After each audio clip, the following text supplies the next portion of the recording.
সেটা হচ্ছে গত দীর্ঘ এক যুগ বা তার পূর্ববর্তী সময় থেকে বা তার আরো পূর্ববর্তী সময় থেকে বা নিকট অতীতেও যদি আমরা যাই, আমরা যখন দেখেছি যে বিভিন্ন সংখ্যালঘুদের উপর আক্রমণ হয়েছে ব্যক্তি স্বার্থ চরিতার্থ করার জন্য বা সামষ্টিক স্বার্থ চরিতার্থ করার জন্য অথবা রাজনৈতিক দলীয় স্বার্থ চরিতার্থ করার জন্য, সেগুলোর বিচার কখনো হয়নি। দৃষ্টান্তমূলক বিচার কখনো বেশিরভাগ ধর্মীয় অনুভূতিতে আঘাত, ধর্মীয় অনুভূতি আঘাত মানে যে কোনো স্বার্থ চরিতার্থ করার জন্য যেই আক্রমণগুলো করা হয়েছে সেগুলো যেহেতু বিচার নিশ্চিত করা হয়নি দৃষ্টান্তমূলক, সেগুলো যারা হচ্ছে এক্সট্রিমিস্ট রয়েছে তাদেরকেও পরবর্তীতে আবার আক্রমণ করতে উদ্বুদ্ধ করেছে। সুতরাং বিচার নিশ্চিত করাটা হচ্ছে আমাদের প্রায়োরিটির জায়গায় নাম্বার 1, এই জায়গাটি এসেছে।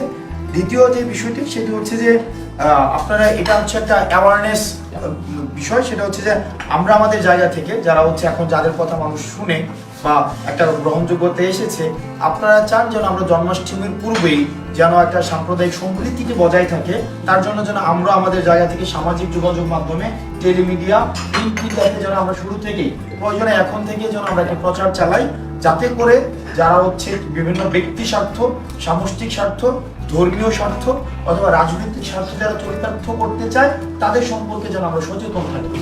এই বিষয়টি 2 নম্বরে এসেছে। 3 নম্বরে যে বিষয়টি এসেছে মোটা দাগে একটি পলিসির বিষয়, সেটা হচ্ছে যে আমরা বিভিন্ন সময় দেখেছি যে দ্বিবিভাজনের রাজনীতি বিদ্যমান করে আমাদেরকে একটি বিভাজন করে সবসময় হচ্ছে একটি দল তাদের সুবিধা আদায় করতে চেয়েছে। কারণ বিভাজন যখন থাকে তখনই কিন্তু ওই ফাঁকা জায়গাটার মধ্যেই হচ্ছে ফেসিজমের হচ্ছে বীজটি বপন করা সহজ হয়। তো আমাদের এই যে বিভাজনের রাজনীতিটি যেন আর সেখানে পুনরাবৃত্তি না হয়, সেই জায়গা থেকে আমরা পারস্পরিক জায়গা থেকে আমরা সচেতন থাকবো এবং সেটাকে পলিসি দিয়ে কিভাবে একটা পার্মানেন্ট সলিউশনে আসা যায়। কারণ আমরা যখন অ্যাওয়ারনেসের দিকে যাই সেটি হচ্ছে পার্মানেন্সের জায়গায় মাঝে মাঝে প্রশ্নবিদ্ধ থাকে। সো এটাকে পলিসিতে কিভাবে নিয়ে আসা যায় সেই জায়গা থেকে আপনাদের কাছ থেকে গঠনমূলক পরামর্শ এসেছে। পরবর্তীতে আরেকটি গুরুত্বপূর্ণ বিষয় আমাদের সামনে আজকে এই মিটিং থেকে উঠে এসেছে, যেটাকে আমাদের যারা বিজ্ঞ মানুষ তারা ব্র্যাকেট বলেছেন, বাট এটাকে আমি প্রান্তিকীকরণ বলতে চাই। অর্থাৎ প্রান্তিকীকরণ যে করার একটা প্রবণতা থাকে, যেটাকে আমরা মার্জিনালাইজ করা বলি, মার্জিনালাইজ মোর পলিটিক্যাল টার্ম।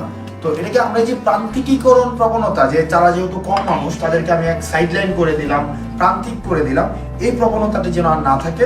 অর্থাৎ রাষ্ট্রীয় সকল কাজে এবং ধর্মীয় সকল কাজে আমরা এই জায়গা থেকে স্পষ্ট সুন্দর বার্তা এসেছে যে আমরা যতদিন না পর্যন্ত এক হতে পারি ধর্ম, মত, বর্ণের ঊর্ধ্বে উঠে, ততদিন পর্যন্ত কিন্তু আমাদেরকে শাসন করা অনেক সহজ।